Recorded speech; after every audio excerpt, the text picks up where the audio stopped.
Hi, welcome to Adventures with me. I'm Megan, And I'm Eric. and today we're at the Corning Glass Museum in New York, and hopefully we'll film inside. There's a lot of people here already, but we'll try our best for you guys. Enjoy.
Now, to make these different colors of glass, the company that makes them adds different metal oxides to the raw ingredients for our glass.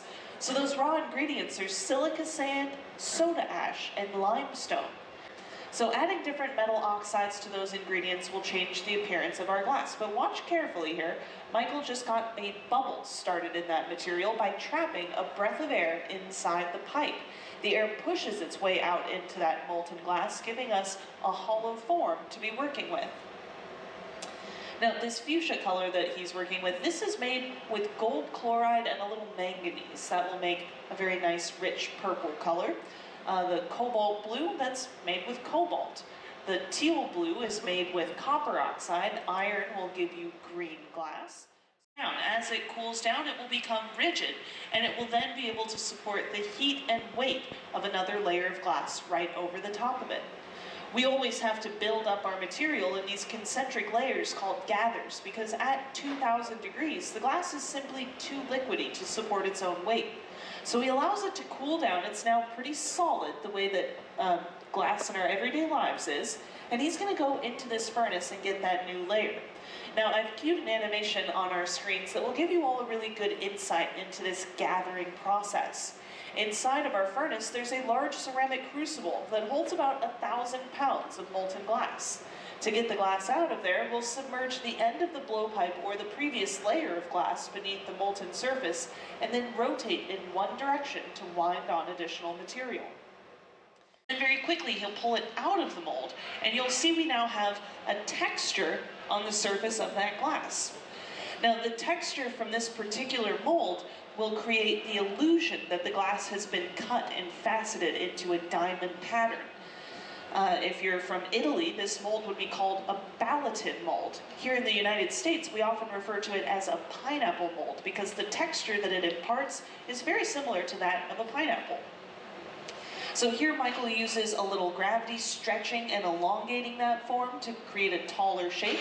He created a constriction that will separate the vessel that he's working on from the pipe that it's connected. A very astute notice of Michael's. But now he'll take that punty, it's quite a bit hotter now, so he takes it, he sticks it to the center of the bottom of his form.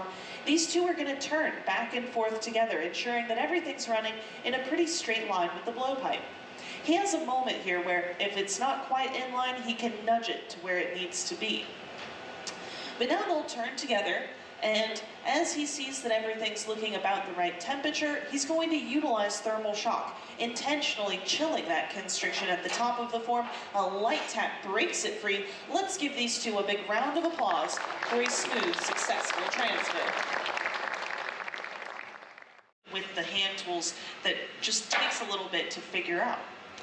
But here Michael just cut through the top of this piece. Now, he didn't cut it in a very symmetric fashion. We've got a high side and a low side to the opening of our vessel now, but that sets him up perfectly to make the pour spout for this pitcher. But here Brona brings that bit over. Michael looks at it, gauging the temperature. He takes it, he sticks it, and just like the drawing, it's applied right at that fold in the wall of our vessel. He stretches it out, immediately starts to rotate after cutting it free, and then with the use of a pair of tweezers, he curls the cut mark down and sticks it right back onto the form. How do you all think he handled that? But here we go, they drip a little bit of that fuchsia color onto the handle. He uses the handle of another tool to press it, giving it a nice little groove, and then he takes the tweezers and just drags the edge of that slightly down the handle. So that should be a really nice, comfortable thumb patch to use. Make sure that handle's in the right spot. And now a drop of water applied at the connection to the punty, not the bottom of the piece, will weaken it, priming it to break. And it shouldn't take much more than a very light tap to break this free, just like that. Now where it broke free, it's sharp, so we're going to get rid of that sharp edge with a little focus heat from an oxygen propane-fueled torch. And then right away, Brona will carry that over into this 900-degree oven. So that's our last look at it. And then into the oven it goes for slow cooling and safekeeping.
Looking through our travel guide when we stopped for lunch, and inside there's an additional activity. They have hidden special pumpkins And if we find them, we get to take a picture of them and then pick a prize from the admissions desk. So I'll show you the pumpkins here. Okay, and if we find them, we get to pick out a special prize. Stay tuned and see what our special prize is if we find them.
Just as I was about to give up for the day, I looked up and look what I found.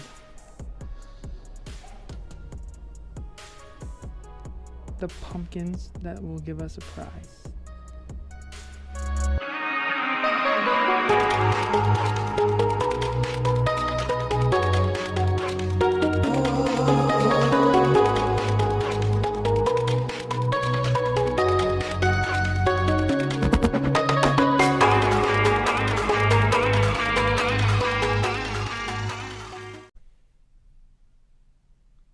Okay, so we're back at our suite.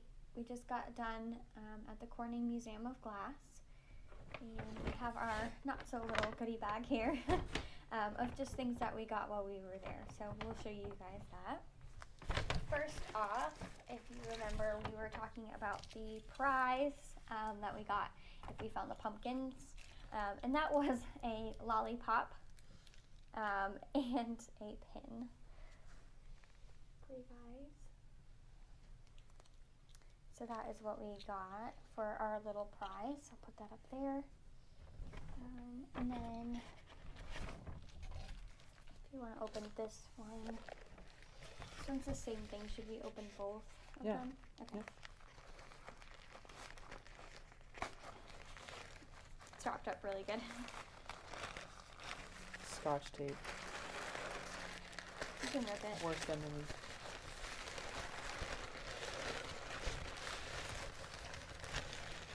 We got matching pint glasses. I just thought it was cool because Kinda neat. it said where we were, and it's a good sentimental value piece that has an actual function. So. Little souvenir piece that we can use. I like it. Okay. Alright, let's pull out my thing. Let's. I'm not sure where to put those. Right there. Just don't knock them off. Okay. My thing. Okay. I saw this and I wanted it. Not the box. What's in the box?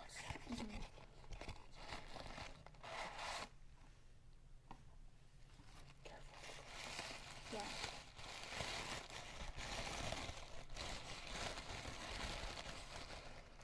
And we have some of these already at home. They're just different.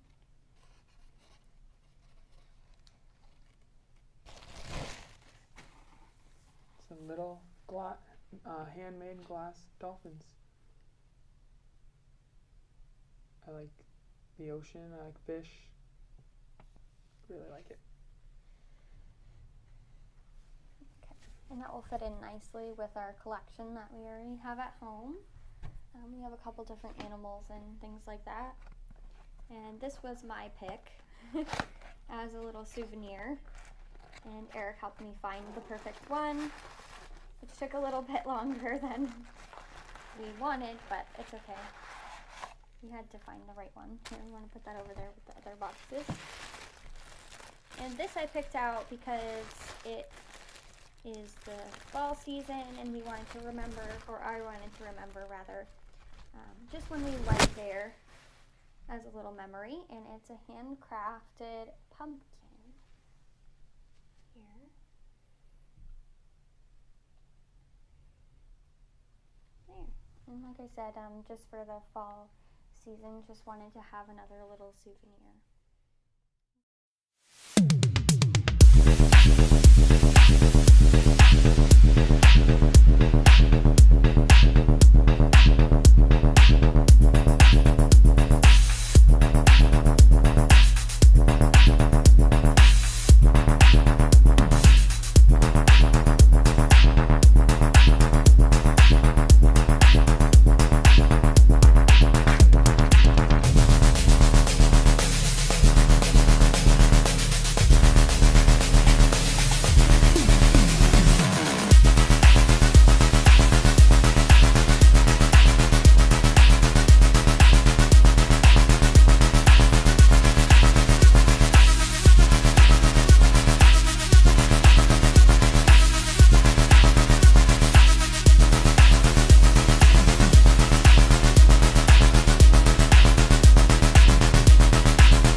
Show you the structures that we helped to make.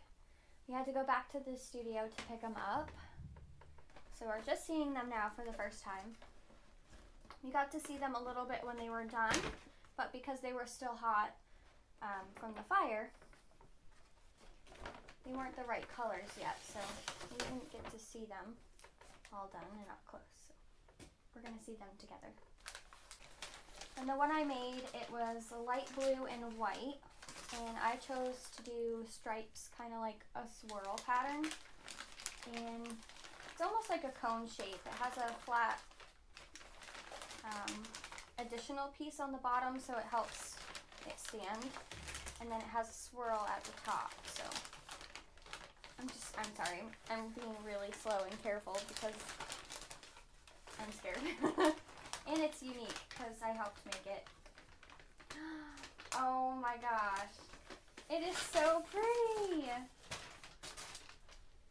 This is the piece I made. I don't know how close to it can I get that. guess I can come up. I'm gonna move the table. Oh, just tripped. Okay, so this is what I made. There's a little swirl at the top. And when I saw it was kind of like gray, and this part was like almost like a dark blue, almost black color. Okay, so that's what I made. I hope mine looks as good as that. Ah, I did just a round one without the swirly top. I had dark blue and black and just round. yeah, because you got to pick 2 colors.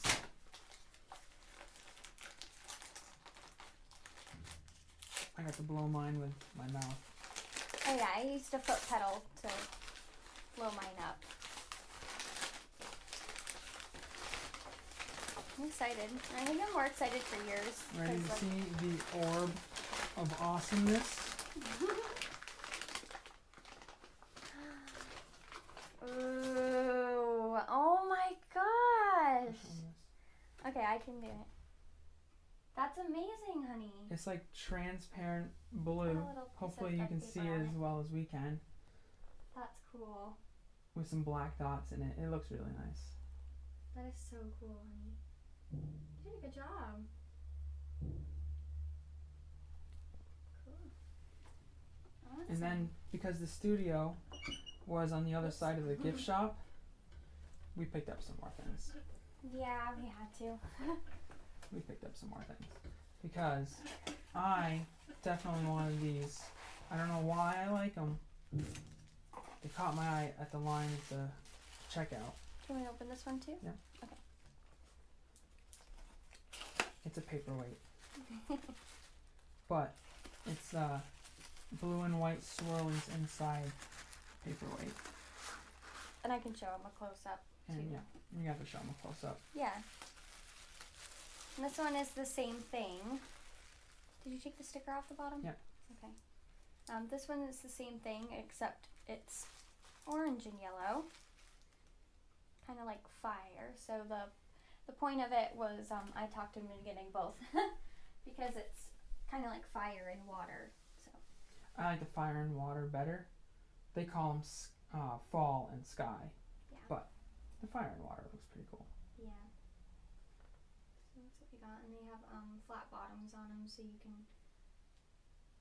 set them on your desk and hold the paper down. I guess that's what they're for, really.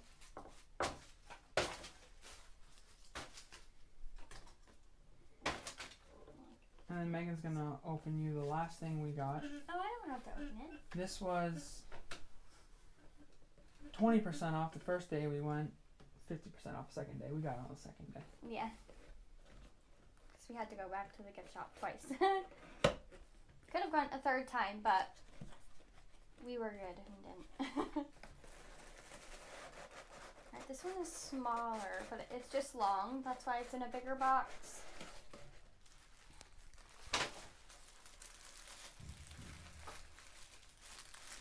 Okay. There we go. Don't worry about the sticker. It'll be Okay, okay. I was gonna try to get it off just because it's in the center of the thing, but it's okay. Alright. So this is a rose, and I'll bring it up closer because you can't really see it from back there because it's so tiny. But it has some gold accents on it. You can see that. Gold accents and a rose tip.